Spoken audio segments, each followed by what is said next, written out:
Queria que o Gerson fizesse uma prece aí para a gente começar. Pode ser? Pode ser. Então, por favor, meu amigo. Mestre amado e amigo, mais uma vez aqui, rogamos o teu amparo e o teu auxílio nas atividades da noite de hoje. Que possamos estar receptivos a toda boa influenciação e que possamos daqui, Senhor, sair melhores que quando aqui chegamos. E possam ser abençoados todos os companheiros que fazem, neste momento, presença nesse estudo e todos aqueles que não puderam, de alguma forma, estarem vinculados a essa atividade da noite de hoje. Rogamos mais uma vez a Ti, mestre amado e amigo, mas sobretudo a Deus, as bênçãos necessárias para as atividades da noite de hoje. Graças a Deus. Graças a Deus. Vamos lá, então. Então, eu vou fazer aqui um breve resumo. O que a gente está vendo aqui até agora? A gente está na parte de conceitos do livro Vivência Mediúnica, né, do projeto Manuel Filomeno de Miranda. Deixa eu mostrar aqui. É aqui, ó. A gente vai começar no meio do parágrafo aqui. Um fato interessante a observar é que tais organizações não somem no perispírito. Tá certo? Para quem tiver o livro aí, quiser acompanhar e tal. Ele começa exatamente aqui onde o meu cursor está piscando aqui, ó. Qual a página, Celso? Olha, pelo livro aqui, com essa capa,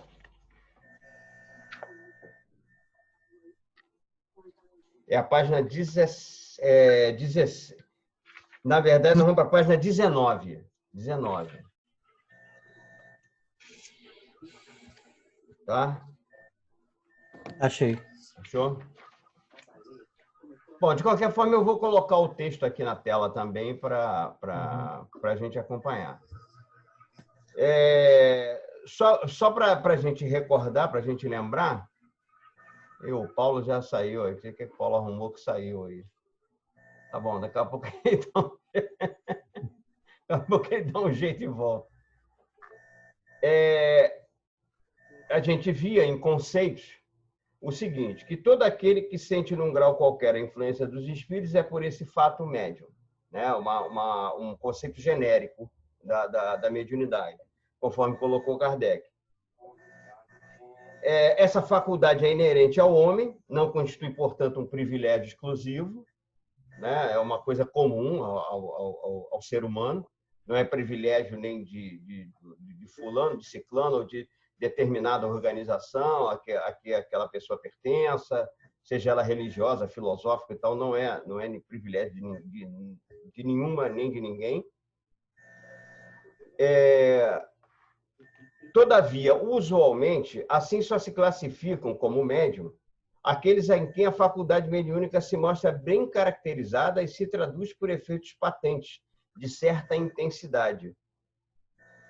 Aí ele fala que, na verdade, médiuns, né, usualmente se classifica aqueles que têm uma mediunidade ostensiva, o que então depende de uma organização mais ou menos sensitiva. Aí vão variar os graus aí de acordo com a sensibilidade de cada um. E aí envolve uma série de fatores, inclusive o fator físico. Os conceitos básicos são esses, os que nós vimos na reunião passada, tá certo? E agora a gente pode passar para iniciar já nesse próximo parágrafo. Eu vou pedir ao Mauro para ler, porque se o Mauro não ler, ele desdobra. Entendeu? A gente já sabe, da última vez eu desativei o vídeo dele aqui, porque ele estava em desdobramento, e aí começa a acontecer uns fenômenos ali que é melhor a gente nem ver, então eu tirei o vídeo, o áudio. Eu vou pedir ele para ler para poder ele acompanhar melhor. Eu vou compartilhar aqui na tela o texto. Tá? Tá certo, Mauro? Tá vendo aí bem? Peraí, deixa eu aumentar um pouquinho. Tô vendo. Deixa eu aumentar um pouquinho aqui, peraí.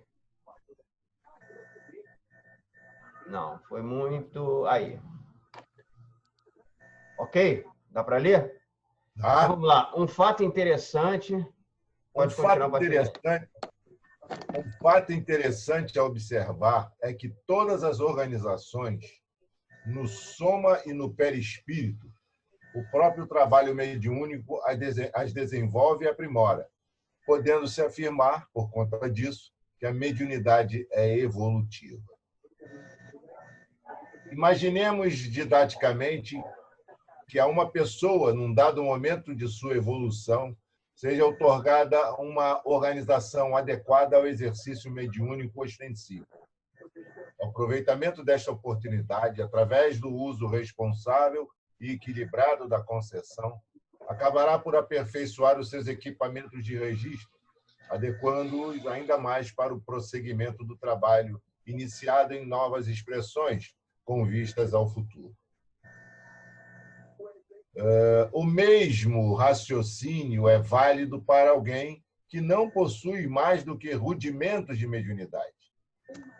O viver de uma vida saudável e digna, os exercícios de autoconhecimento, a busca de Deus e dos valores essenciais do espírito exercerão influências positivas e no seu perispírito, a ponto de acenderem as luzes da mediunidade, preparando um amanhã de bênção. Continua. Vamos fazer um comentário aqui. Vamos parar aqui que a gente já tem assunto bastante interessante. Fala aí, Mauro. Comenta alguma coisa para a gente, mas deixa eu falar uma coisa aqui rapidinho. Na volta eu... O Marquinhos está acompanhando a gente aqui e tal, mas ele não está sozinho. Ele está com uma companhia ilustre ali que hoje deu a honra de vir aqui acompanhar o nosso estudo. Então, vamos lá. Deixa eu voltar aqui no texto para a gente fazer algumas considerações.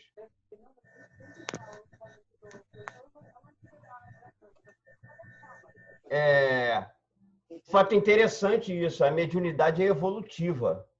Quer dizer, a organização... fala aí, fala. Como aqui no caso é o corpo físico, né? Isso. Então você vê que é uma evolução tanto do corpo quanto do perispírito. Até porque é uma coisa inerente ao homem, né? Exatamente. E quanto mais você a desenvolve e aprimora, você se torna uma pessoa melhor e um médium melhor, né? Exato. E ela vai se aprimorando e vai evoluindo à medida em que você trabalha. Quer dizer, quanto mais... É como se você... uma comparação muito... como é que se costuma dizer? Nem muito assim, rudimentar, né? Fazer uma comparação dela. Mas como se você dirigisse. Você aprende a dirigir, sai da autoescola. Você vem cheio de cuidado, não sei o quê e tal, com pouca atividade, observando tudo e tudo mais. Com o tempo, aquela coisa aparece, quer dizer, não deixa de merecer todo o cuidado, né? Continua sendo, a atividade continua sendo merecedora de todo o cuidado, mas você já faz aquilo de uma forma mais natural, já acontece como uma atividade normal que você estivesse exercendo numa outra situação qualquer. Né? Se torna tão natural que perde aquela coisa do receio inicial que você tem quando começa a dirigir. E a mesma coisa é isso, é o trabalho mediúnico. E quanto mais você dirige, a gente pode dizer isso com algumas exceções, provavelmente, mas quanto mais você dirige, a ideia é que você aprimore aquilo, né? Que você, quanto maior a atividade, quanto mais você exercer a atividade, a qualidade do resultado se torna melhor. Não, mas a comparação é boa, Celso. Sabe por quê? A gente costuma dizer que quando sai da autoescola, o carro ainda te domina. Né? Você não tem o controle total sobre o carro. Tem hora que você toma susto.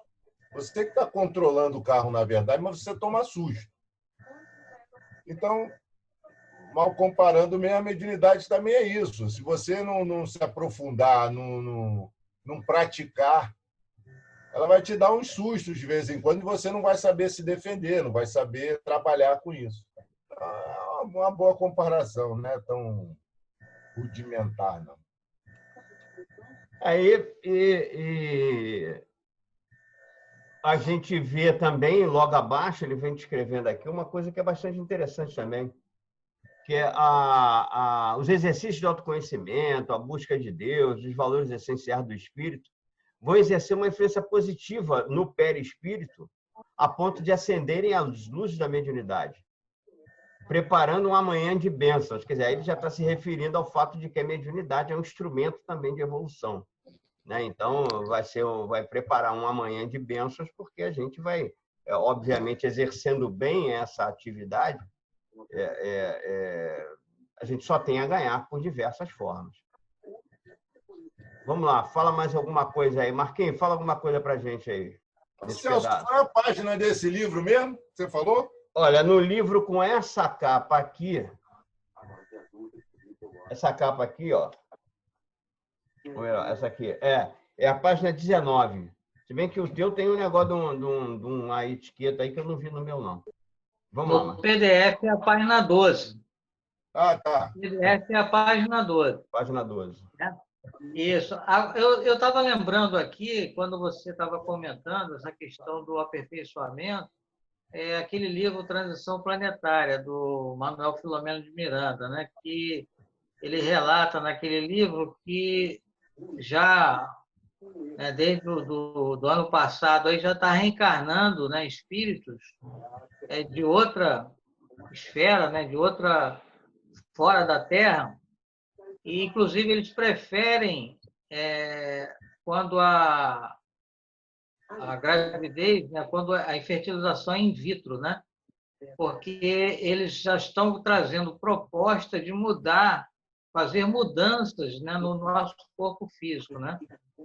Então, eles estão já trabalhando isso. Então, imagina como é que vai ser esses médios, né, quando eles começarem a atuar, né, como vai ser essa sintonia deles, né?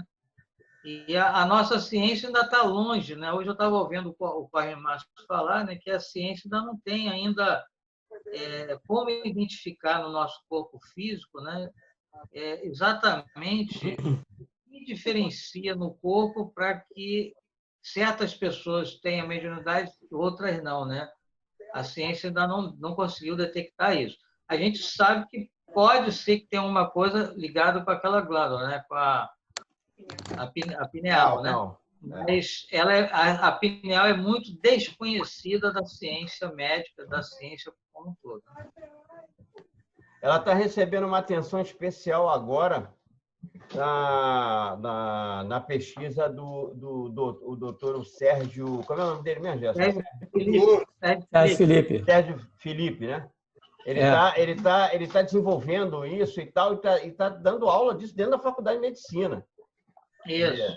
Então, com mais essas modificações que podem estar vindo aí dessa geração, né, que está chegando com essa nova programação na própria constituição física e provavelmente não, com certeza perispiritual, nós vamos ter grandes resultados aí. Vai ser uma melhora bastante grande.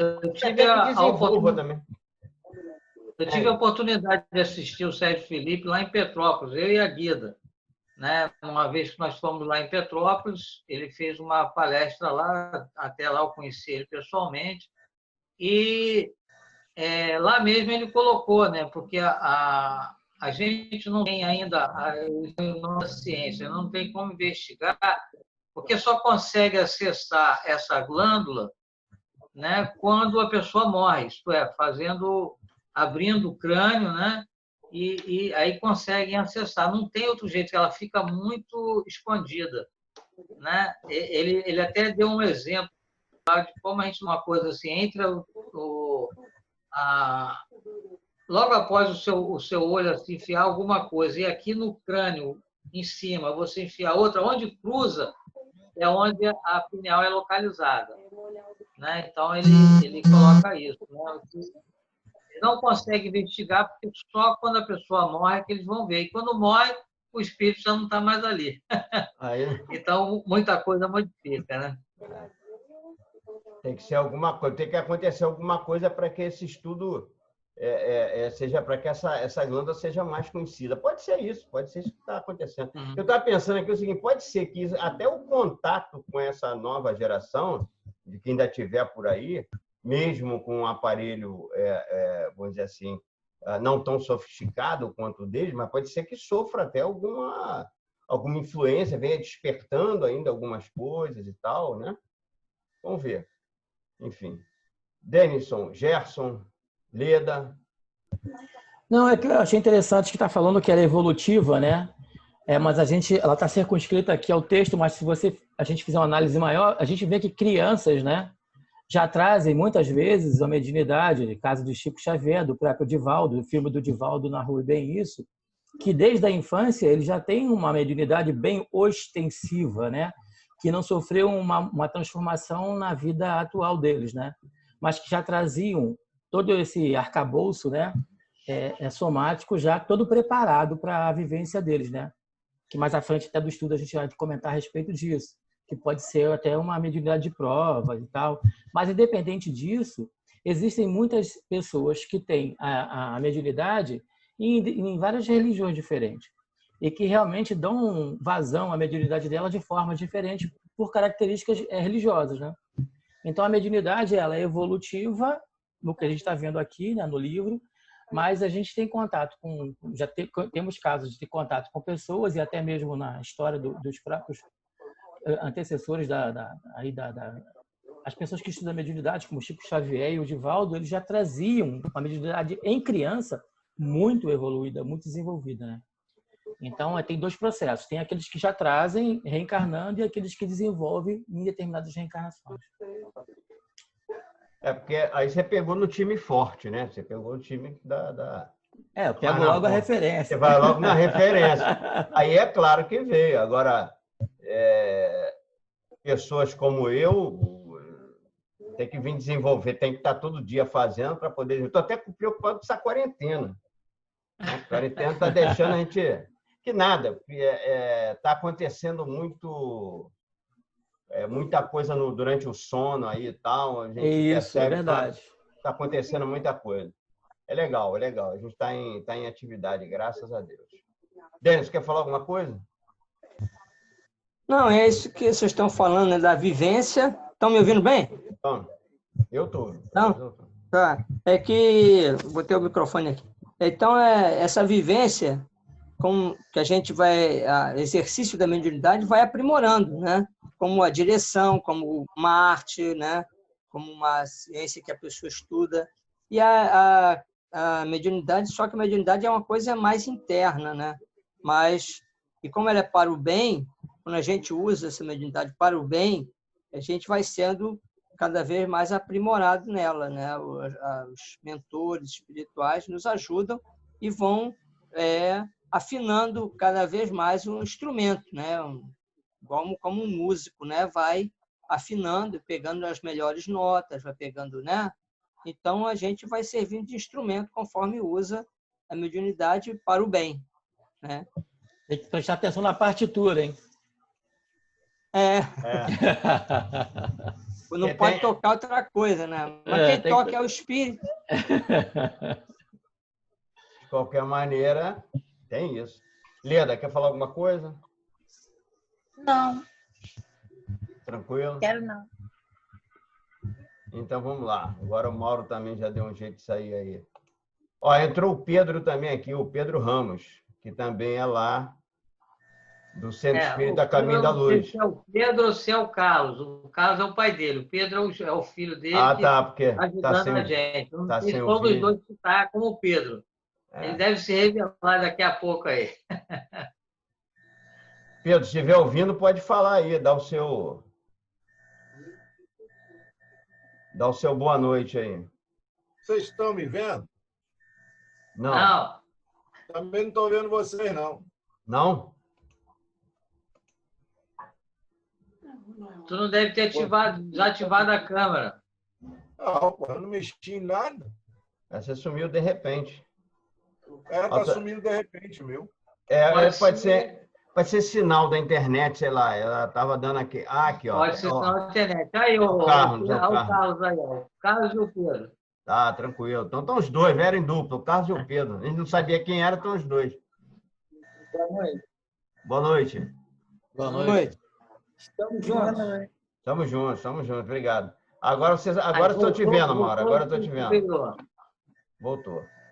Bom, então vamos lá. Vamos continuar o nosso texto, então.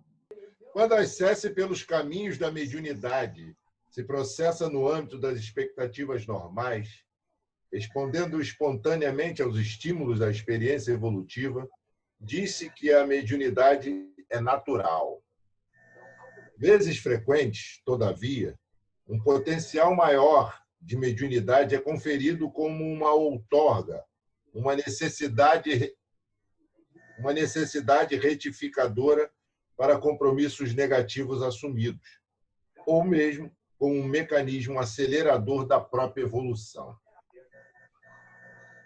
Nesses casos, diz-se que a mediunidade é de provas. Algumas vezes, o tipo de vida que se levou antes da encarnação dedicada ao serviço da mediunidade, abalos emocionais intensos, pressões espirituais decorrentes de processos obsessivos, além de outros, promove as aberturas... Não, peraí. Pressões espirituais... Ah, tá certo. Promove as aberturas psíquicas responsáveis pelos registros mediúnicos de então. É como se a lei divina colocasse na dor decorrente das próprias aflições e quedas do homem o princípio qualitativo, automático, regularizador de sua evolução. Kardec conclui a sua belíssima definição sobre os médiuns, afirmando no capítulo 14, item 159 de O Livro dos Médiuns, é de notar-se, abre aspas, né? É de notar-se, além disso, que essa faculdade não se revela da mesma maneira em todos. Geralmente, os médiuns têm uma aptidão especial para os fenômenos desta ou daquela ordem, de onde resulta que formam tantas variedades quantas são as espécies de manifestações. Para aí, eu sei. Você está lendo, pode vir fazendo algum comentário. Como ele está falando a coisa de ordem genérica, mas se alguém quiser falar alguma coisa, também pode interromper a leitura e comentar. Aqui está dizendo quando... talvez um pouco do que o Gerson tenha dito sobre essa coisa de crianças que já... Ele usou o exemplo do Divaldo e do Chico Xavier, que já venham mais ou menos com essa mediunidade já um pouco mais desenvolvida, não vou dizer totalmente, mas mais desenvolvida do que a média. E aí ele explica aqui que o uso responsável dessa mediunidade facilita isso. E que...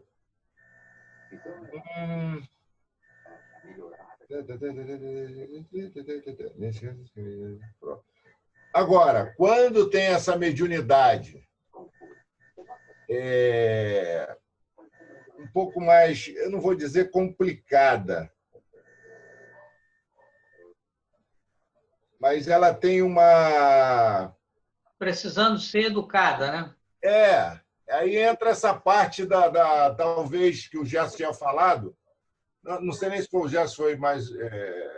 acho que foi generalizando aqui, que talvez seja a maior parte, de uma coisa de prova mesmo, né? de você lidar com a mediunidade com seriedade e você encarar, onde eu quero chegar, encarar esse processo. Porque tem muita gente que tem a mediunidade, aquela coisa, tem a necessidade de se desenvolver para poder ajudar numa evolução e a pessoa foge da lida.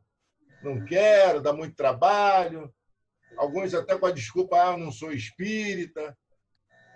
E atrasa, né? Vamos dizer assim, um pouco dessa evolução que seria através da mediunidade. Pode alguém falar mais alguma coisa aí? Ô, Mauro, eu estava observando aqui também que, mesmo você tendo várias mediunidades, como o Chico Xavier, por exemplo, ele, quando teve contato com o Peixotinho, né, que o Peixotinho foi, né, o trabalho do Peixotinho era efeitos físicos, né, era materialização.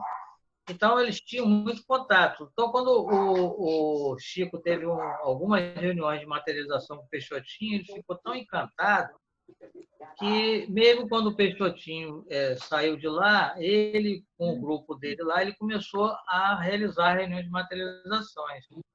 Né? Fez uma, fez duas, aí na terceira, o Emmanuel se manifestou e falou com ele: olha, Chico, né? Não só com ele, mas toda a equipe que estava na reunião, olha, muito bem, vocês estão fazendo essa questão dos efeitos físicos, materialização, mas essa não é a missão do Chico, vai atrapalhar a sua mediunidade. Ele precisa se dedicar à psicografia. E aí o Chico voltou atrás e voltou ao ritmo que ele tinha antes. O Emmanuel chamou a atenção do Chico para que ele voltasse à missão dele. Porque o Peixotinho, a missão dele era aquela mesma, era aquela missão mesmo de materialização, né? Já o Chico não.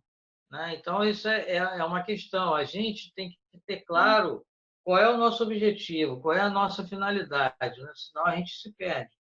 Então, assim como a gente tem os nossos objetivos na vida, né, nós temos vários talentos, mas profissionalmente a gente se dedica a um talento, né, de acordo com as nossas escolhas.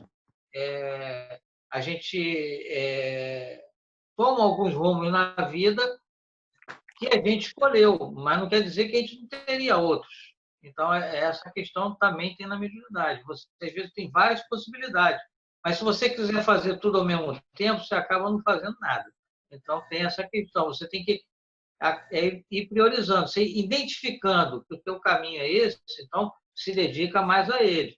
Você pode utilizar as outras, mas não com tanta dedicação. Se dedica àquela que você percebe, ou que você tem intuição, ou que você tem forte aquilo no seu íntimo, né? Que aquilo é a tua missão, é ali que você tem que se dedicar. É isso. Às vezes isso acontece, vamos dizer assim, em grupo, né? Às vezes a gente nota a característica de um determinado grupo espírita, um centro espírita tem uma característica A ou B, uns trabalham de uma forma, ou trabalha mais de outra e tal. Então, a gente tem, por exemplo, o Frei Luís, que tem uma característica muito forte nessa coisa de cura, materialização e tal, porque tem a finalidade da materialização, porque precisa também ter muito cuidado para essa coisa também não virar um negócio assim de curiosidade, né? E a gente está manipulando coisas assim atabalhoadamente, é preciso ter muito cuidado. Até porque eu acho que esse período mais forte da materialização já passou, foi no início. Agora acontecem casos específicos, com finalidades específicas. Não acho que vai ser que essa necessidade seja que a coisa aconteça tão comumente como já aconteceu no passado. Eu só comentei em função da possibilidade. Né? Então, o Chico tinha várias possibilidades, mas ele se dedicou mais à psicografia. Não, é isso, perfeito, é isso mesmo. O Gerson está pedindo para falar. Tem a palavra. Uma coisa que me chamou a atenção nesse texto aqui são 3 momentos da mediunidade. O primeiro que o Mauro leu no parágrafo acima, que diz que ela vem se desenvolvendo de forma natural, né? Com a mudança de ações, de pensamento, da desenvolvimento da moralidade, ela tem um curso natural. Aí depois ela diz, né, no segundo momento que o Mauro leu, aqui, que ela faz parte do processo evolutivo. E tem o processo aqui que é uma outorga, que é quando você recebe, né, como missão uma atividade, como no caso do Chico, que também chamou, que foi agora que o Marcos citou, né, que tem uma atividade, eu não sei se foi outorga ou não, mas de qualquer forma ela vem como uma prova, né, que ela vem bem acentuada.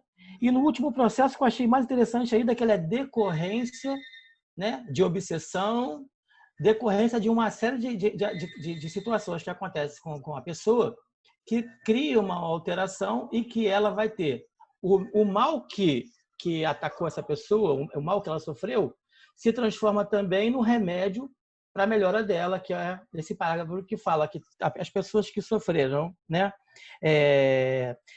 como a lei que ele fala assim, o abalos emocionais intensos, pressões espirituais decorrentes de processos obsessivos, além de outros, promove a aberturas psíquicas responsável pelos registros mediúnicos de então.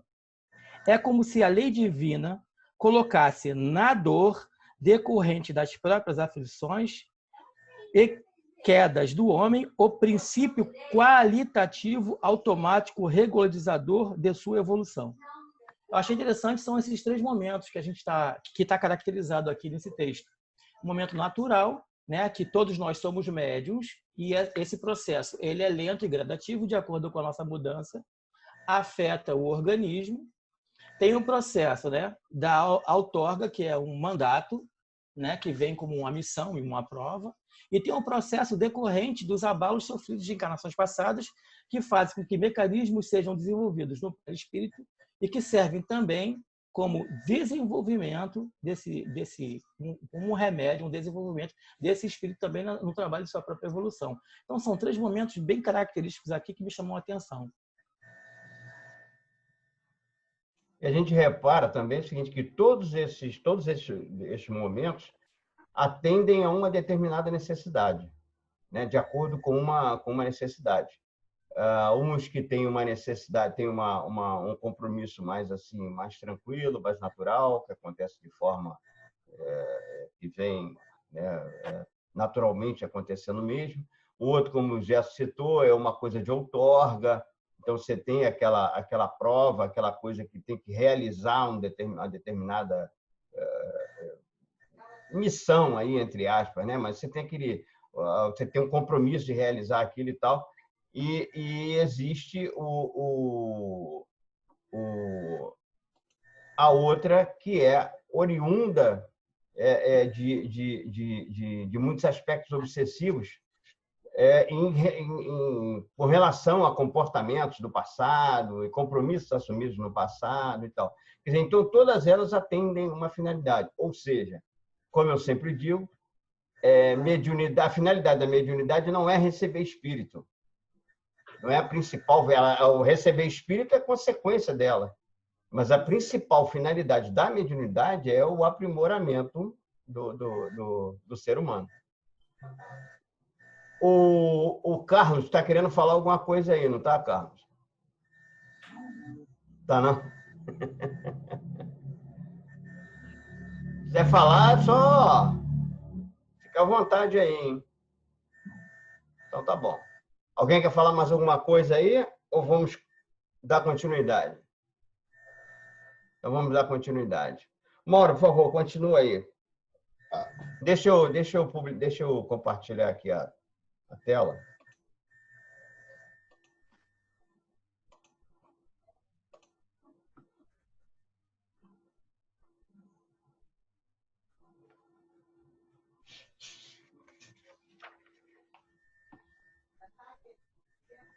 Olha, lê a partir dessa última conclusão de Kardec aqui, por favor. Tá bom. É de notar-se, além disso, que essa faculdade não se revela da mesma maneira em todos. Geralmente, os médiuns têm uma aptidão especial para os fenômenos desta ou daquela ordem, de onde resulta que formam tantas variedades quanto são as espécies de manifestações. Se, como vimos, a mediunidade mostra-se variada no tocante a intensidade ainda mais diversificada se revela sob o aspecto das formas de se apresentar, das modalidades e tipos de fenômenos que propicia. Paulo dizia: há diversidade de dons, mas um mesmo é o Espírito. Ora, investido um médium de determinadas características que lhe são inerentes, é apto para certas mediunidades. Jamais conseguirá produzir outras, se a sua natureza não o permitir. Assim sendo, a especificidade de cada um faz com que não existam médiuns nem mediunidades iguais. Há uma outra distinção em mediunidade que reputamos importante, a que aparece em O Livro dos Médiuns, no capítulo 14, no item 160, entre os médiuns involuntários e os facultativos. Embora colocada como subdivisão dos médiuns de efeitos físicos, pode-se estender o conceito a todos os médiuns. Quantas pessoas estão sendo médiuns sem o saberem? Quantos estão criando, produzindo imperceptível e inconscientemente boas ou más obras?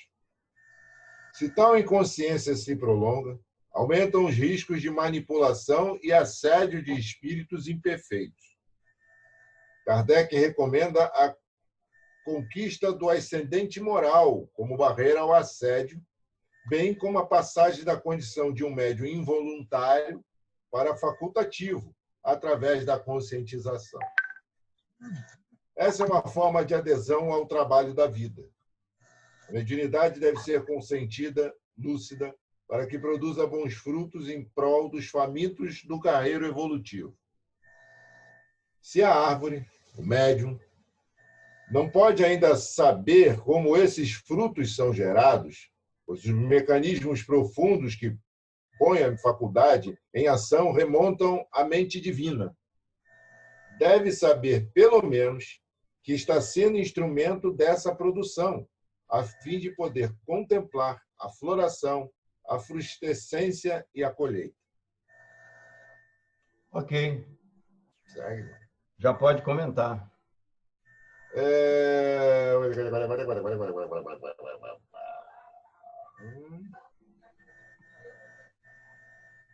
Muita coisa aqui já foi dita. Aqui Paulo fala da diversidade dos dons, né? Há mediunidades que são inerentes a cada um é apto para isso, outro é apto para aquilo.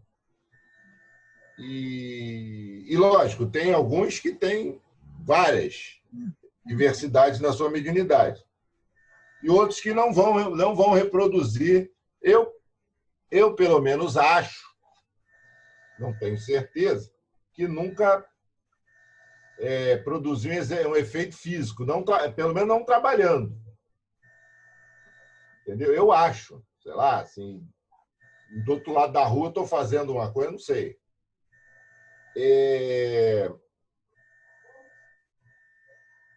Mas o importante aqui, como ele fala dos involuntários e os facultativos, é aquela coisa que eu falei. A pessoa, às vezes, tem a mediunidade, né? Sabe que tem, porque passa por certos momentos e, por mais que ela não entenda, ela tem uma desconfiança, vamos dizer assim, mas não quer. Não quer, lavo minhas mãos, sou evangélico, isso é coisa do diabo, sei lá, tem 1001 desculpa para essas coisas. Mauro, eu estava observando aqui, quando o Gerson falou, né, aquela questão ressaltou aquela questão da obsessão, que acaba gerando a pessoa atuar com a mediunidade, isso aconteceu lá no Caminho da Luz. 2 fundadores, e até eles que foram principais que levaram ao surgimento do Caminho da Luz, era um casal que tinha um filho de 8 meses, ele, de repente, do nada, ele pegou uma febre, a febre foi evoluindo e desencarnou. E ela entrou em pânico, em parafuso, né? Um desequilíbrio total. E ficou tendo comportamento como freira, E aí levava em médico, eram todos católicos, né? Levava em médico e nada resolvia. Até que um vizinho falou: por que vocês não levam no centro espírita? E assim foi, ela foi no centro espírita e lá se comunicou imediatamente no primeiro dia um espírito através dela. E a coisa foi acontecendo. A outra questão que eu queria levantar é que naquela parte onde ele fala quantas pessoas estão sendo médios sem o saberem. E também isso ocorreu lá na compra do terreno, né? Eles estavam querendo saber onde, quando resolveram, né, que iam construir iam montar um centro, então eles começaram a buscar um local. E aí foram conversar com uma senhora lá que tinha 3 terrenos e o marido tinha falecido, né? Então saber se ela gostaria de vender um deles. E aí ela estava a casa dela era no fundo do terreno, então eles estavam lá conversando no portão lá no fundo, né? Que tinha uma entrada sem muro, né, lá na frente, lá no fundo tinha um murizinho com um portão. Eles estão conversando na entrada da casa, e aí, de repente, uma ex-empregada doméstica do casal vinha passando lá na rua e, do nada, ela entrou. No que ela entrou, quando ela se aproximou, ela falou: Sebastiana, vende o terreno para eles. Essa é a minha vontade. Aí ela falou, a Sebastiana: Virgínia, o que é isso? Aí ela falou: Virgínia não, seu João. Quer dizer, era o marido dela que havia desencarnado, ela reconheceu, inclusive, a maneira dele falar e sensibilizou muito essa. E a Virgínia nem sabia que era médium, né? Não tinha a menor noção que era médium. E assim aconteceu. Então, como ele diz ali, quantas pessoas sendo médios sem o saberem, né? E quanto à questão que o Mauro falou, né, da questão de efeitos físicos, né? Eu não atuo ostensivamente com nenhuma mediunidade, mas tem um fato que aconteceu comigo, eu já falei isso lá no centro uma vez, em que eu ia passando na rua muito contrariado, foi lá no centro da cidade, muito aborrecido, né? E eu ia assim com uma... E quando eu passei do lado de uma moradora de rua, do nada, uma garrafinha daquela de refrigerante dela quebrou assim do nada. E aquilo me chamou a atenção, como se eu tivesse sido o causador. Aquilo marcou tanto que eu lembro até hoje, já faz mais de 10 anos, né? Então, você observa, e eu atribuo que aquela minha energia descontrolada foi utilizada naquela forma, né? Então, a gente não sabe o que é possível, né? É isso aí que eu queria dizer. Ele alerta aqui para um detalhe também, porque a pessoa com o médium, com essa inconsciência, a inconsciência da mediunidade, né? E se essa consciência se prolonga, ela permite o assédio, muitas vezes através de uma obsessão ou de entidades assim que não estejam dentro de um contexto muito positivo. Então, é preciso que se procure isso, né? Quer dizer, o ideal era... Eu costumo dizer que o melhor lugar para estudar mediunidade é dentro de um centro espírita, porque, graças a Deus, nós temos uma doutrina para isso, né? A doutrina ajuda com que a gente venha a entender essa coisa que é do homem, é do ser humano, que pode estar em qualquer lugar. Só que, infelizmente, nem todo mundo tem o que preocupa, porque muitas vezes a pessoa não sabe da mediunidade, não conhece os mecanismos, não conhece as manhas, vamos dizer assim, né, da mediunidade, mas começa a achar que tem um determinado poder, ou de perceber certas coisas e tal, e aquilo muitas das vezes faz com que a pessoa se sinta o poderoso, né? E tudo mais. Não, olha só, eu tenho alguma coisa aqui que me destaca das outras pessoas, sinal de que eu sou digno, Deus me deu. Isso a pessoa levando para o lado religioso. Deus me deu esse dom e tal. Então, a coisa já começa a descambar para esse lado.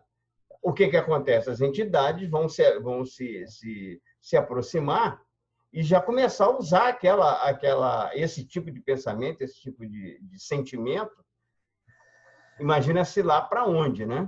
Onde é que o negócio vai descambar. Quer dizer, então é preciso ter muito cuidado com isso.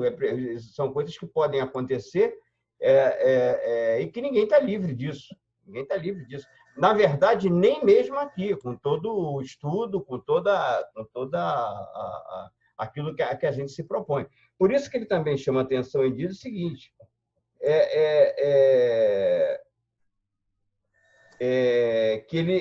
que a gente tem que estar se escorando na busca por uma vivência mais perfeita, né? Na busca por bons pensamentos e tal, exatamente para a gente poder não se deixar levar por esse tipo de assédio.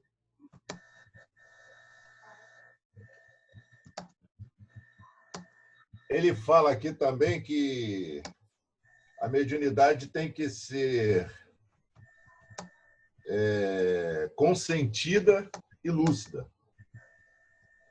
Isso é muito importante. Entre o estudo, o conhecimento, que se ficar jogando, como diz Celso, búzio de chuteira, vai se perder, o negócio vai descambar por um caminho que às vezes não tem volta. Então, a gente tem que procurar sempre isso mesmo, aprender para a ignorância não meter medo, que o que mete medo é a ignorância. Logo adiante, ele fala quantos estão criando, produzindo imperceptível e inconscientemente boas ou mais obras. Se tal inconsciência se prolonga, aumenta os riscos de manipulação e assédio dos espíritos imperfeitos. Então, é onde o médium tem que se manter vigilante. A pessoa que tem o dom, né, e que já se descobriu dessa forma, tem que se manter vigilante e, no caso de participar de uma obra como a nossa, né, a religião, a doutrina espírita, ou uma outra religião, que aquilo seja usado para o bem. Ele tem que se dispor a colocar isso a serviço do bem e sem interesses pessoais. Porque se é uma coisa que foi dada a ele não adquiriu, ele tem que saber quem deu. Então, ele tem que se colocar a obra a serviço, né? Colocar esse dom a serviço de quem deu essa, né? Como se fosse uma enxada, por exemplo. A enxada, ela já sabe que ela só vai servir para cavar. Então, ela está ali para isso. Então, vamos dizer, com o médico se coloca, se eu tenho que fazer isso, então que eu faça para serviço do bem, né? O problema é que quem dera que a enxada tivesse só essa finalidade, é a finalidade natural dela, né? Que é cavar. Quem dera que ela fosse usada só para isso. Vamos dizer, o médium, né? Vamos dizer, se eu sou eu vou usar uma enxada e eu não tenho habilidade e não tomo os devidos cuidados, vamos dizer, se eu não uso uma bota, então eu posso cavar, ela resvalar numa pedra e arrancar meu dedo, minha unha, né? Então, o estudo é se aplicar, né? Você não usar uma luva, vai ficar calejado com as mãos. Então, é isso que, né, o médium tem que estar se preparando. Ou usar como arma, né? Pois é, né? A pessoa também pode, né, usar como uma arma, tal, né? Fala aí, Gerson. Peraí, fala, termina então, conclui você. Não, tá certo, é isso mesmo que eu tinha falado.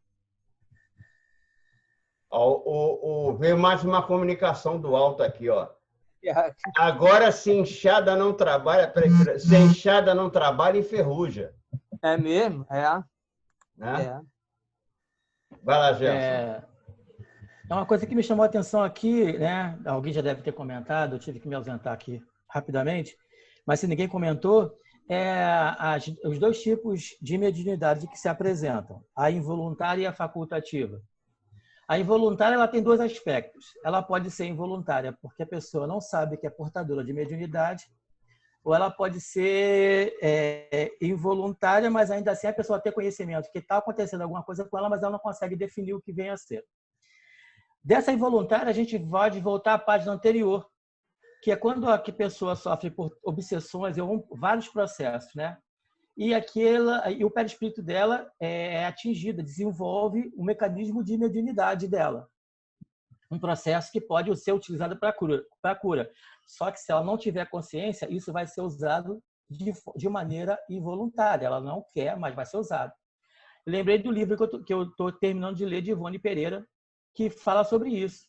E existem muitas pessoas hoje em manicômios que são médios involuntários porque não têm consciência do que acontece com elas e estão sendo utilizados como ferramenta, como enxada para matar. Né? Que são as obras que são produzidas. A gente está dizendo, pode ser uma obra ruim que leve pessoas ao suicídio, como nós vimos livros no passado que levavam pessoas ao suicídio, filmes que levavam pessoas à depressão e ao suicídio, ao vício, né?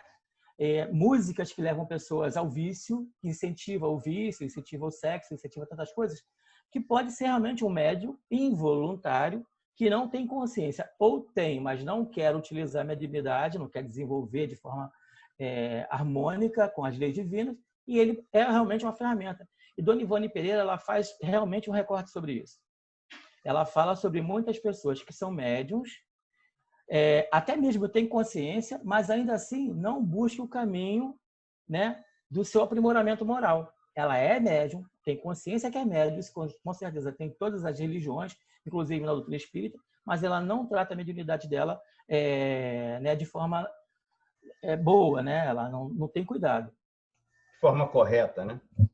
De forma correta. Então, ela pode ser realmente um médium involuntário que não tem consciência, ou aquele involuntário que não sabe o potencial que ela carrega, né?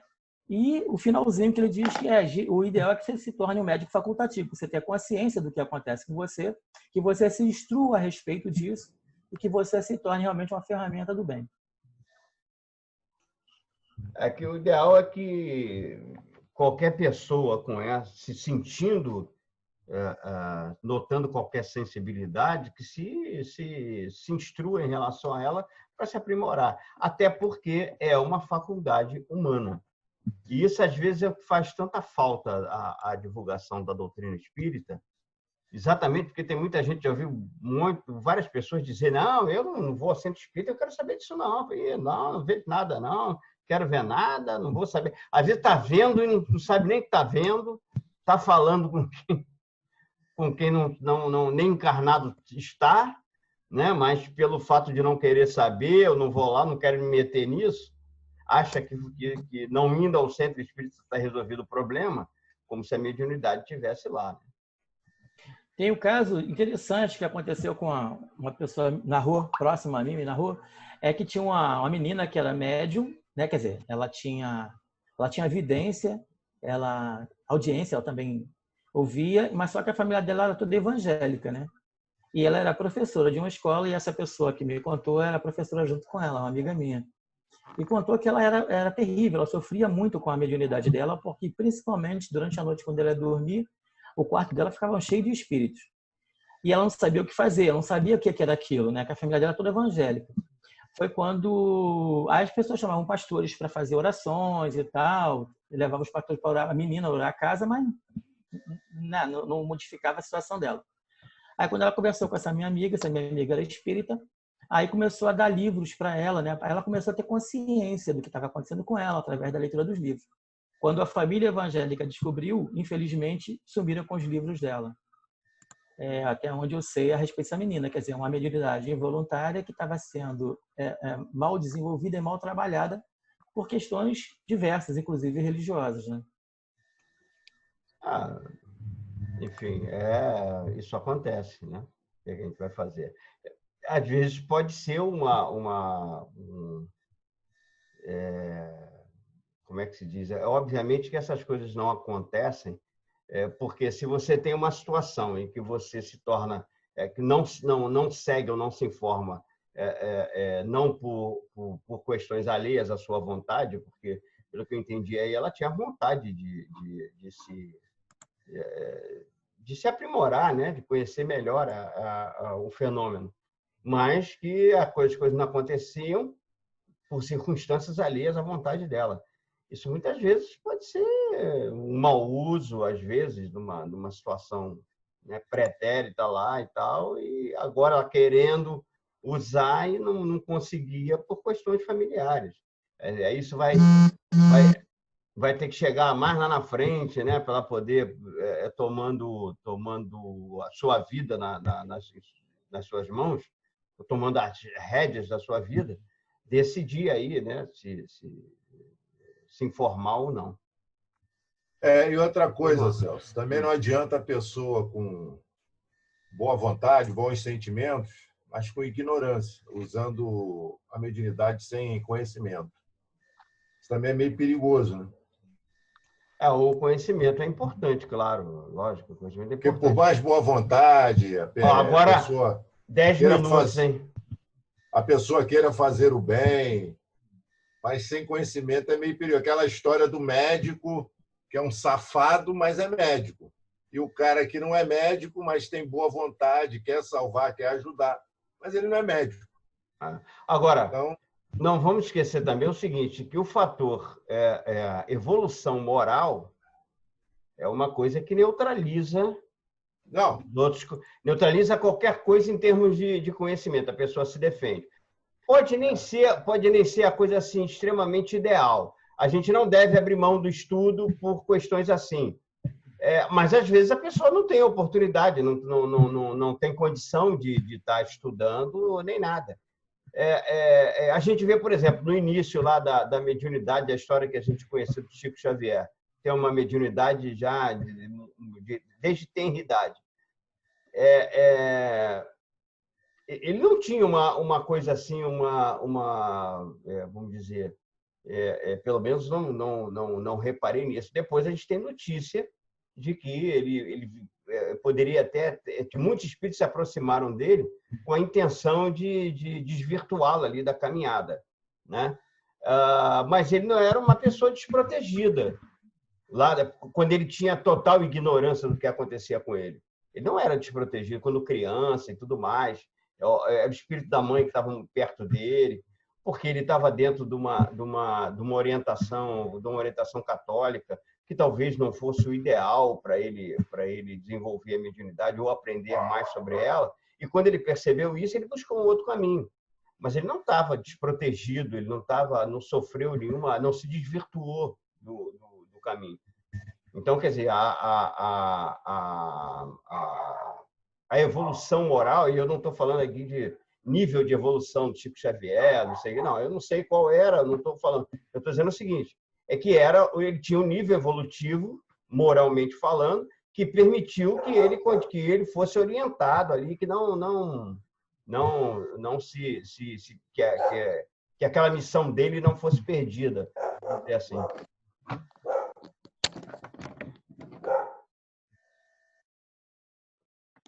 Alguém quer falar mais alguma coisa? Um exemplo que eu me lembrei agora, um livro que a gente estava estudando lá às quintas-feiras, Diversidade dos Carismas, de Hermínio Miranda. Fala bem isso da eclosão da mediunidade de uma moça que a saga que ela peregrinando por vários centros, por várias casas espíritas, para poder exercer a mediunidade, né? Trabalhar a serviço do bem. É interessante isso, que ela era uma coisa involuntária e ela foi mal orientada no início, depois ela conseguiu, mas ainda não li o livro todo, mas mais adiante ela consegue trabalhar, né, na mediunidade. Ok, vamos em frente então. Deixa eu compartilhar aqui mais uma vez a nossa tela.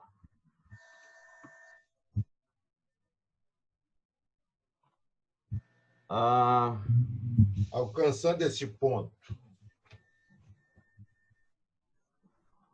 Certo, então deixa eu colocar mais aqui para cima. Alcançando esse ponto aqui. Quem quiser fazer algum comentário aí, quiser interromper... É só interromper. Só interromper. Alcançando este ponto, precisamos fazer uma ponte com a questão 459 de O Livro dos Espíritos. Influem os espíritos em nossos pensamentos e em nossos atos? Muito mais do que imaginais.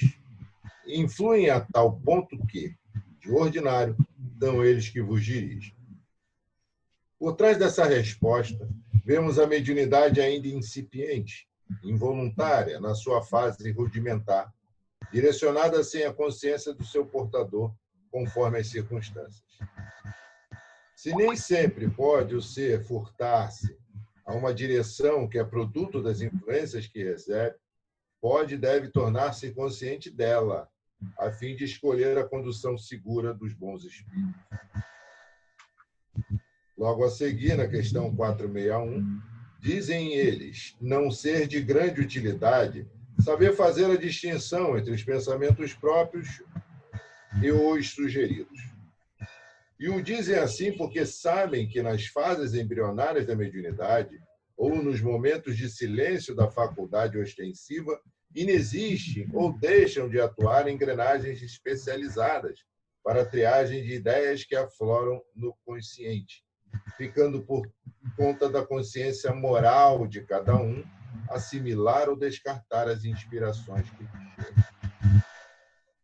A condição para o progresso é a consciência. Distinções quanto à procedência de pensamentos, próprios ou sugeridos, que não podiam ser feitas numa fase evolutiva, tornam-se factíveis numa seguinte, permitindo ao médium tornar-se instrumento cada vez mais consciente do progresso, deixando-se conduzir passivamente nas trilhas da experiência, em adesão plena às determinações superiores que emanam de Deus através dos espíritos elevados. É o que eu estava falando ainda há pouco sobre o caso do Chico Xavier. Né?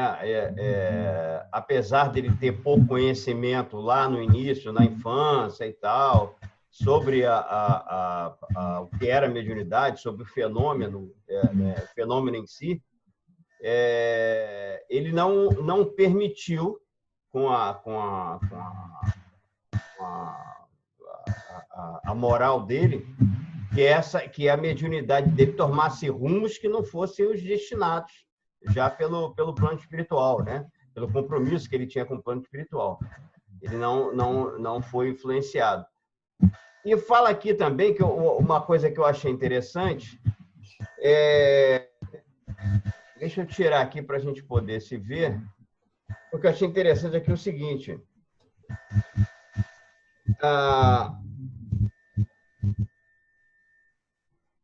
Logo a seguir, na questão 461, dizem eles não ser de grande utilidade saber a distinção entre os pensamentos próprios e os sugeridos. E o dizem assim porque sabem que nas fases embrionárias da mediunidade, ou nos momentos de silêncio da faculdade ostensiva, inexistem ou deixam de atuar engrenagens especializadas para a triagem de ideias que afloram no consciente, ficando por conta da consciência moral de cada um assimilar ou descartar as inspirações que lhe chegam. Quer dizer, na verdade, nem sempre a gente vai ter, principalmente no início da mediunidade, mas de qualquer forma, ainda que isso aconteça fora da prática da mediunidade ostensiva, ou da realização da mediunidade ostensiva, vão acontecer momentos em que a gente não vai saber se aquela ideia que nos está ocorrendo é uma ideia nossa ou uma ideia que é trazida de fora, né, através do canal mediúnico. Mas que a nossa consciência é que deve determinar. Né? Se eu tenho uma ideia, eu aqui sigo um determinado padrão, a gente está estudando, nós somos espíritas e tal, e a gente sabe que nós não somos santos, né? Nós não estamos na qualidade dos santos, nem dos anjos, nem nada, ainda não chegamos lá, exceto o Mauro. Então, a gente ainda não pode se dizer livre de coisa alguma. Mas a gente já pode dizer o seguinte, bom, certos pensamentos estão chegando até a mim, eu preciso rejeitar esses pensamentos. Né? São pensamentos que vão de encontro a tudo aquilo que eu estou querendo evitar, que eu estou lutando contra, né? Que a doutrina vem aqui e está toda hora me mostrando para que eu não dê oportunidade a esses pensamentos ou a essas atitudes e tal. Então, é uma coisa que eu preciso rejeitar. Quer dizer, então eu tenho da minha consciência a condição de rejeitar qualquer ideia que venha de encontro ao que eu estou querendo pleitear, que é a minha condução, né, de acordo com o que a doutrina me ensina. Vamos lá. É a consciência moral que está falando aqui, ó, ficando por conta da consciência moral, né, de cada um. Então, temos que correr atrás dessa consciência moral, né, de nos melhorarmos, né? Eu coloquei na mensagem que na 459 é onde enquadra naquele conceito do livro dos médios que todos nós somos médios, toda a humanidade, porque a gente sente a influência dos espíritos, né, todos nós. Já na 461 ainda é nessa questão, mas já começa a dar um aperfeiçoamento, já começa a restringir um pouco. A restringir, perfeito. Tá bom. Pode continuar, vai. A condição para o progresso é a consciência. Distinções quanto à procedência de pensamentos próprios ou sugeridos, que não podiam ser feitos numa fase evolutiva, tornam-se, isso já tinha sido lido, mas tudo bem, factíveis numa seguinte, permitindo ao médium tornar-se instrumento cada vez mais consciente do progresso. Deixando-se conduzir passivamente nas trilhas da experiência, em adesão plena às determinações superiores que emanam de Deus, através dos espíritos elevados. Diante dessas colocações, vê-se quão importante se faz compreender a mediunidade, alimentar seus mananciais com as águas fluentes e cantantes da boa vontade, a fim de que suas expressões de beleza venham à tona e viajem conosco sem se tisnarem até alcançarmos a plenitude da redenção espiritual no mar aberto da realidade de Deus. Que beleza. Texto bonito.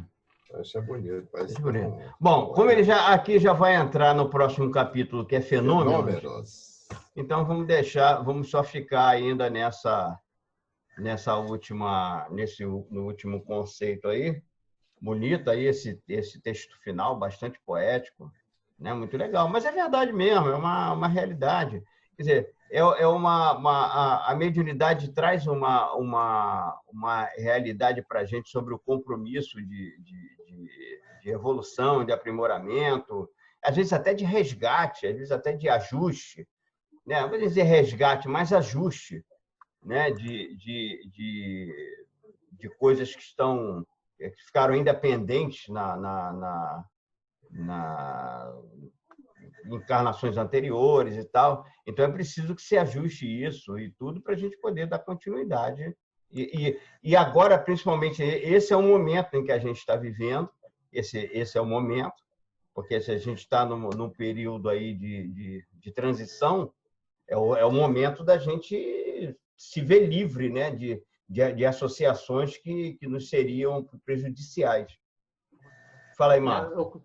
Eu costumo dizer que a mediunidade é uma forma da gente acelerar os nossos resgates, né?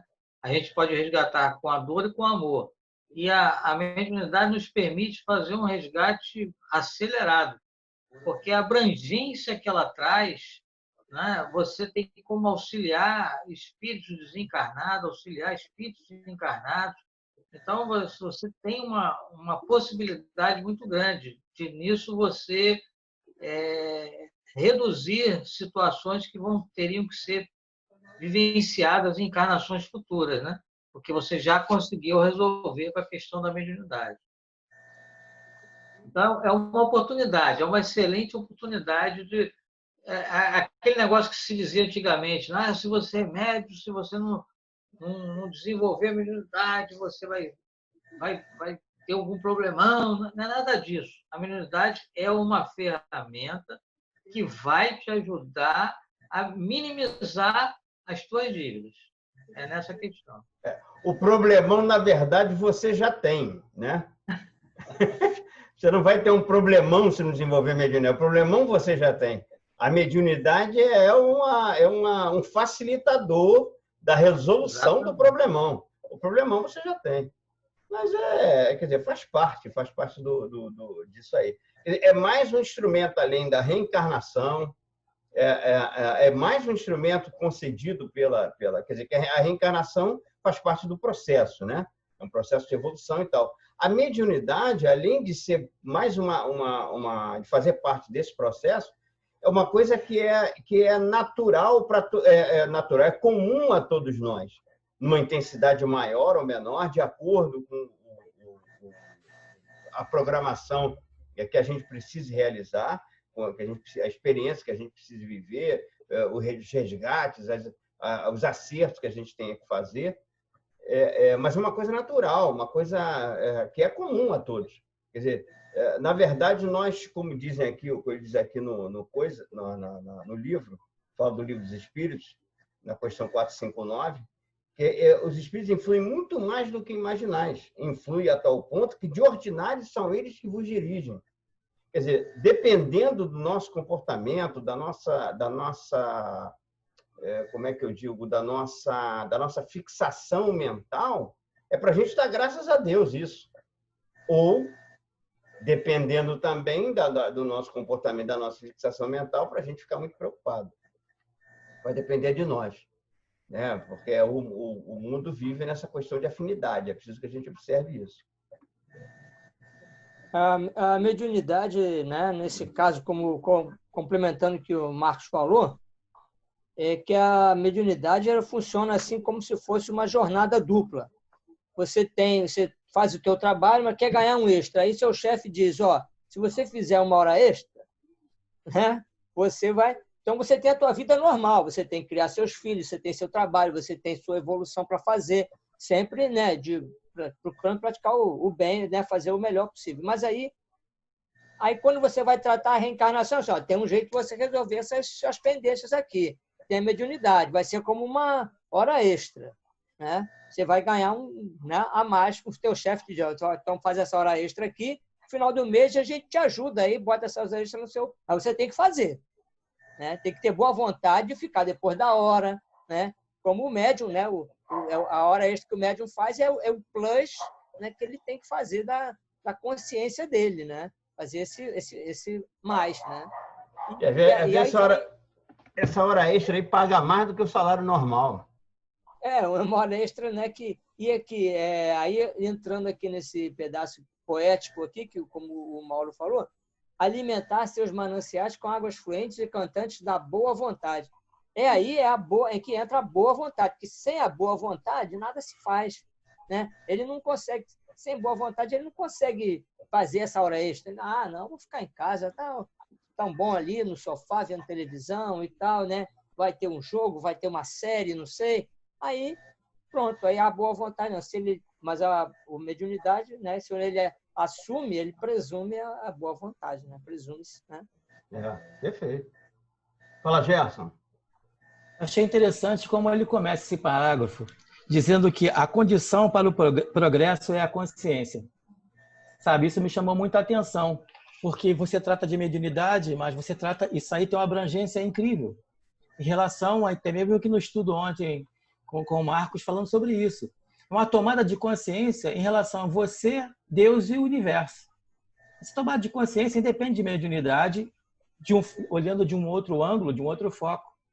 Por quê? Porque se a minha consciência, o meu comportamento não estiver alinhado com as determinações dos espíritos superiores, como ele termina aqui embaixo, né? Permitindo ao médium tornar-se instrumento cada vez mais consciente do progresso, deixando-se conduzir passivamente nas trilhas da experiência em adesão plena às determinações superiores que emanam de Deus através dos espíritos elevados. Essa é a tomada de consciência, que ela tem uma abrangência incrível, com mediunidade ostensiva e voluntária, sabe, mínima, mas a tomada de consciência é uma coisa que a gente tem que buscar agora, porque uma posição que todos nós que estudamos temos é de conhecimento. Então, a cada vez mais nosso conhecimento se amplia. Mas a tomada de consciência do que fazer com o conhecimento, será que se amplia na mesma proporção do que eu sei? Eu faço? Da mesma forma que eu amplio a minha intelectualidade, eu aplico na minha moralidade? Então, essa tomada de consciência ela tem uma abrangência muito grande nesse momento do estudo. Entendeu? Porque ela convoca você à reflexão de para onde eu estou indo e o que estou fazendo com tudo que eu já sei. Então, essa nossa disposição em aprender e praticar, né, as orientações advindas dos espíritos superiores é que faz a total diferença. Eu posso ter mediunidade como ferramenta de progresso e utilizar como ferramenta de destruição. Então, esse processo de conhecimento aqui, de consciência, é o autoconhecimento. O que eu faço com o que eu já sei? Você pode saber uma coisa e praticar 100% dela. Você pode saber 1019 questões e praticar somente 10% dela. Quem está na frente? Então, eu acho que é uma convocação para todos nós, né, que estamos estudando, refletir sobre a tomada de consciência, porque ela pode ser favorável a mim quando eu tento praticar o que eu sei, ou pode ser contrária a mim quando o que eu sei só fica no campo do conhecimento e não vem para o campo da ação e da prática. Da ação e da prática. É um mar aberto, né? Como ele fala lá no final, na linguagem poética do trecho que a gente leu. É um mar aberto. Né? E Mar aberto da realidade de Deus. Interessante que o Gerson falou aí também, né? Porque, por exemplo, uma informação que todos nós sabemos é que nós temos um anjo de guarda e que ele está o tempo todo assim predisposto a nos ajudar. O que falta? É só a nossa parte. É só a nossa decisão de estar em sintonia com ele, de buscar ouvi-lo. Ele está o tempo todo ali pronto para nos dizer, mas se a gente não se colocar, não tem como. É igual o computador, né? A gente está aqui com o computador, com o celular, mas se você não clicar lá no Zoom para você entrar, você não vai participar de nada. Você tem que abrir, tem que ter uma ação sua, né? Então, a mesma coisa é a nossa consciência e a nossa ligação com o nosso anjo de guarda. A gente tem que acessar. Então, todos nós sabemos disso, mas poucos de nós utilizam com tanta frequência. É dentro do que o Gerson falou, né? Existem algumas coisas que a gente consegue por estar disponível. É o que você estava falando há pouco aí sobre é necessário que a gente escute. A mão está sempre estendida, mas a gente precisa esticar a nossa mão para pegar nessa mão que está estendida. A coisa diz assim, ó, bata e a porta se abrirá. A ideia, mas você tem que bater. Você tem que bater. Porque você só bate, pedir e obtereis. Você só bate ou você só pede quando você está consciente. Eu acho que tudo é um processo. Obviamente que a excelência, o melhor resultado é a gente realizar a maior prática daquilo que a gente vem aprendendo. Mas a gente só vai realizar, só vai praticar realmente aquilo para o que a gente está preparado. Sabe? Mas isso acaba acontecendo, vai acabar acontecendo naturalmente. A gente tem que estar observando isso. Isso sim. O que a gente não pode fazer é o ouvido de mercador, como dizia a minha mãe. A gente não pode fazer ouvido de mercador, não sei nem porquê. Eu percebi que o mercador é mais de falar do que de ouvir. Talvez isso. Né? Estuda muito, mas ouve pouco. Quer dizer, a coisa não entra. Mas eu acho que com o tempo e com o exercício, porque eu acho que isso é tudo um processo. Com exercício, a gente buscando o exercício de estar ali, estar empolgado no meio, não sei o quê e tal. Um exemplo que eu uso disso é que uma vez alguém estava perguntando, comentou isso com o Sérgio, que é o nosso presidente lá, sobre... mas vem cá, mas não é errado eu querer fazer alguma coisa em prol de outro, ou pensar em caridade, ou pensar num trabalho mediúnico, alguma coisa assim? Mais um comentário do alto, que estudo está diretamente relacionado com a vontade. Mais aqui um comentário psicografado aqui. E é verdade, é isso aí, a vontade. Mas não é errado a gente ficar pensando nisso, a gente fazer essa coisa, por que não? Porque eu preciso reservar um lugarzinho para mim lá e tal, né? Uma coisa assim, uma barganha e tudo mais. O Sérgio respondeu o seguinte, nas palavras dele, né? Eu vou falar nas minhas, porque eu não me lembro exatamente o texto, que já tem tempo. Mas ele dizia o seguinte, olha só, o importante não é do jeito que a gente começou, mas do jeito que vai terminar. Não importa se você começa pensando, porque é o primeiro passo. Qual é o primeiro passo? É o que a gente costuma dizer, ou a gente vem pelo amor, ou a gente vem pela dor. Eu digo que vim pela dor, eu e o Mauro viemos pela dor, o Denison também, nós viemos pela dor até Pela dor, na orelha, né? Na orelha. Que a mãe da gente pegou orelha, pela orelha e puxou até lá, né? Foi puxando, você vai, a gente ia para lá. Fomos para a mocidade e tal, e coisa. E pela peruca do Mauro, que já está meio torta, você já sabe o tempo que isso tem, né? Outro comunicado do alto, o melhor momento é o agora. É isso aí. E quer dizer, então a gente vem por essas circunstâncias. Mas quando você chega lá, quando você está no meio do trabalho, e aí eu vou dizer assim, se você veio pela dor, você veio obrigado. Você não veio por escolha. Madalena simboliza a transformação através da vontade. Isso aí. Outra psicografia aqui, dessa vez do Gerson. Quer dizer, você começa com uma determinada, às vezes por obrigação, às vezes obrigado, mas com o tempo, você fazendo parte do processo e tal, essa coisa vai se tornando... Depois você já está inserido na coisa que você faz e nem percebe. Você já não está mais, eu fiz isso aí hoje, pô, legal, então é sinal que eu estou bem lá e tal. No início você começa a contar, depois você não conta mais nada. Eu costumo pensar o seguinte, penso muito o seguinte, como é que a gente sabe que a pessoa como é que você sabe que está no caminho certo? Às vezes você nem percebe, você está no caminho certo. O mais importante é você não se preocupar com isso. O mais importante é você procurar esse caminho certo e começar a se enfiar nele, para você tentar chegar lá em algum lugar. Obviamente que a gente vai vendo que quando tem um desvio na estrada, a gente já está bem grandinho, eu quero dizer assim, espiritualmente, moralmente falando, a gente já está bem grandinho para perceber certas coisas, né? E nós é que temos que perceber isso, nós é que temos que ter esse clique, né, para poder entender. Chega outra mensagem do alto aqui, ó. O André Luiz disse que tudo necessita de exercício, mesmo que seja com interesse. Era o que eu falava agora da resposta do Zé. Mas é o início, mesmo que seja com interesse, mas é o início. É dar o primeiro passo e entrar. E a gente, com certeza, vai obter o resultado. A gente está batendo na porta. É preciso que a gente vai acabar obtendo.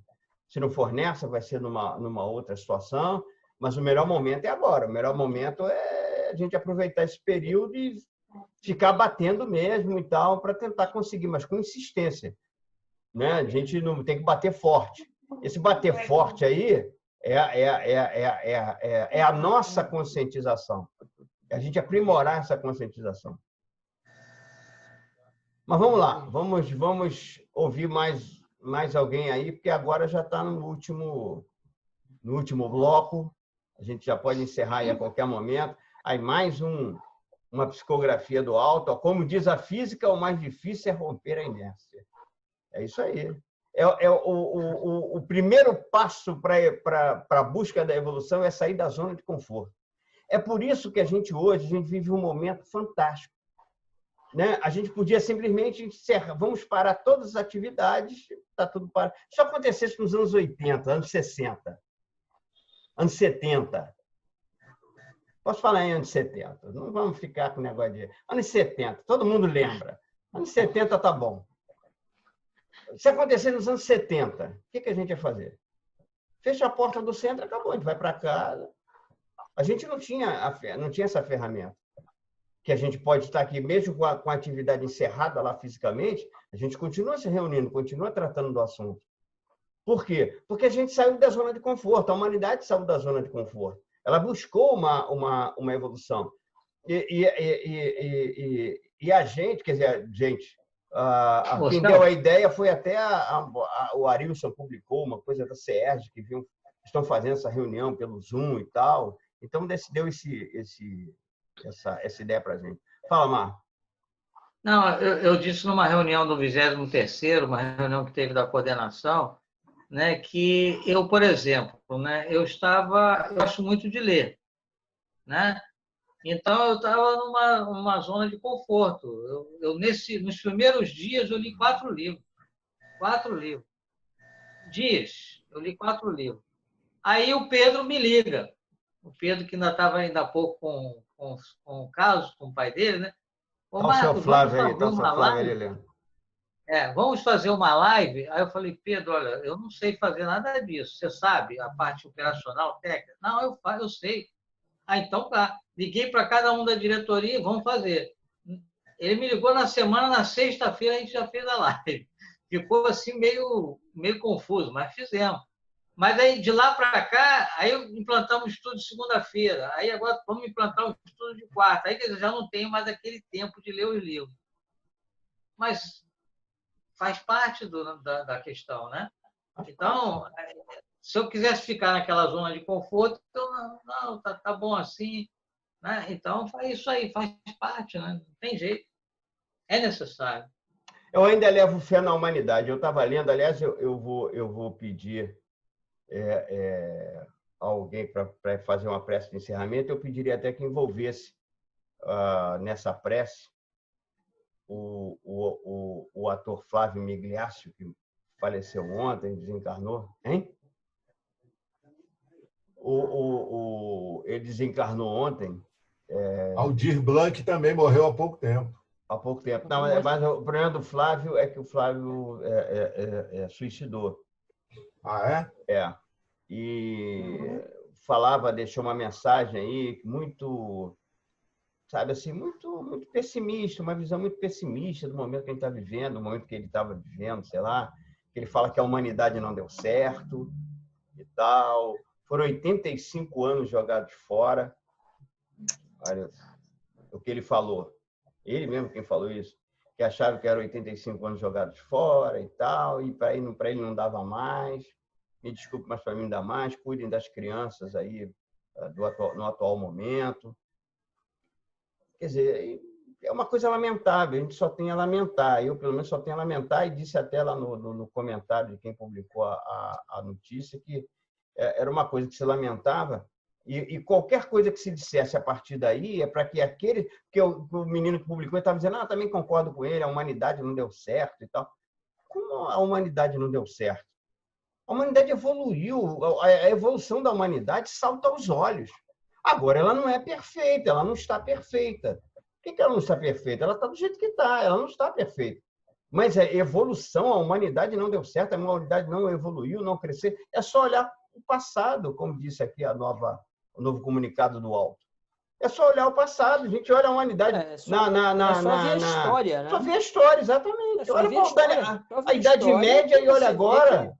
E houve evolução. E é porque essa pessoa, claro, do próprio Flávio Migliaccio, ele se focou no lado ruim. Focou no lado ruim. Infelizmente, ele talvez não tivesse bem assessorado, não sei bem, tivesse tido suas amarguras na vida, mas ele focou no lado ruim, porque não se viu, como se vê agora, tanta solidariedade que se vê como nesse momento da pandemia, pessoas se movimentando para ajudar os moradores de rua, pessoas que estão se movimentando para ajudar os vizinhos, ajudar os velhos que estão em casa sozinhos. Tem vizinho, olha, pode ligar para mim, eu venho aqui, deixo aqui na porta suas compras, né? E tem várias pessoas ajudando da forma como pode, né? Da forma como pode. Tanto pode financeiramente, como na forma como pode psicologicamente. Todo mundo temos limites, todos nós temos limites. Tem aqueles que estão saindo para a rua, tem outros que estão levando ajuda para o velhinho vizinho, né? Cada um está ajudando da maneira que pode, né? Então, nunca se viu isso as próprias mensagens espíritas falam, nunca se viu tanta mensagem de Bezerra, né? Nunca se viu tanta solidariedade quanto está se vendo agora. A humanidade está bem melhor. Tem que ter fé que vai melhorar mais. Não pode focar no lado ruim, né? É válido assim, orar por ele, sim, Então, aproveitar, eu pedi até você para fazer essa prece de encerramento. Você já aproveita, por favor. Não envolve mesmo ele. Eu acho que é o que cabe a gente fazer nesse momento. É ruim, é lamentável, uma decisão lamentável dele. Ó, três comunicados do alto. Um eu vou me abster de ler, porque eu nem entendi. É só olhar o passado. A evolução das religiões é gritante, a evolução da ciência e da tecnologia. É verdade. A gente vê a evolução. Não é só a mudança, não. A evolução. Claro que ele está falando lá, ele quer falar de uma situação moral. A gente vê um monte de coisa, estavam reclamando, tem gente aí que está cobrando R$70 para vender lugar na fila para receber os 600. Né? O cara já sai lá com 530. Mas o cara que tem uma facilidade já sai de lá com 530. Vai fazer o quê? O outro lá cobrou e tal. Quer dizer, tem um monte de coisa. Tem gente querendo ver aumentando o preço de máscara, tem gente doando máscara. Sabe? Mas se a gente for ver só o lado ruim, a gente nunca vai ver o lado bom. E a outra comunicação aqui é: todos nós estamos imersos na lei de destruição, que faz parte de um processo renovador. É isso mesmo. Essas coisas acontecem. Eu acho que o mais importante é que hoje não se esconde mais nada. Hoje a gente está vendo tudo de ruim que acontece ou que pode acontecer. As coisas não estão... A gente já consegue perceber muita coisa já de longe que não é legal e tal, que não tá muito bem. As coisas estão vindo às claras. Pode ser sinal dos tempos, do momento que a gente está vivendo. Então, isso tudo é bom. Isso tudo antigamente já se disfarçou mais. As coisas se escondiam muito mais. Já houveram mais trevas. Hoje já tem muito mais luz lançada sobre diversas outras coisas.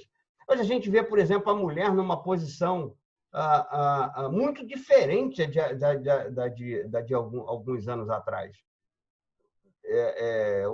Posição de comando, de destaque e tal, e que foi uma luta, né, para elas chegarem, foi uma luta e tal. E o que propiciou isso é que os homens também que impunham certas barreiras a essa evolução, a esse crescimento,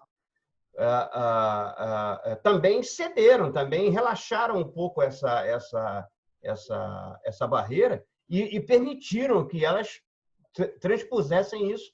E hoje tá uma coisa muito melhor. Não sei se está ideal para elas ainda. Eu não estou no corpo feminino agora, mas também estou muito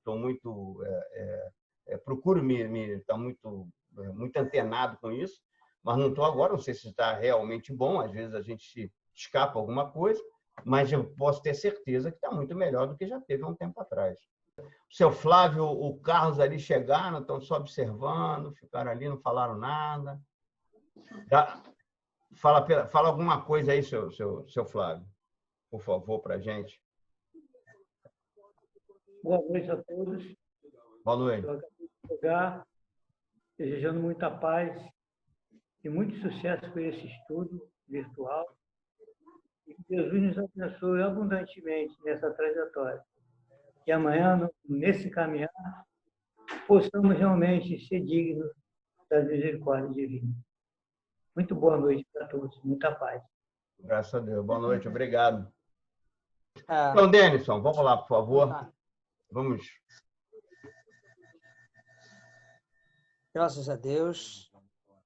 Deus de amor e bondade, obrigado pelo teu carinho, pelo teu amor para conosco, por nos ter dado essa oportunidade de estudos, oportunidade de nos melhorarmos, aprendermos. Agradecemos pela nossa vida, agradecemos as oportunidades de trabalho que nos surgem com esses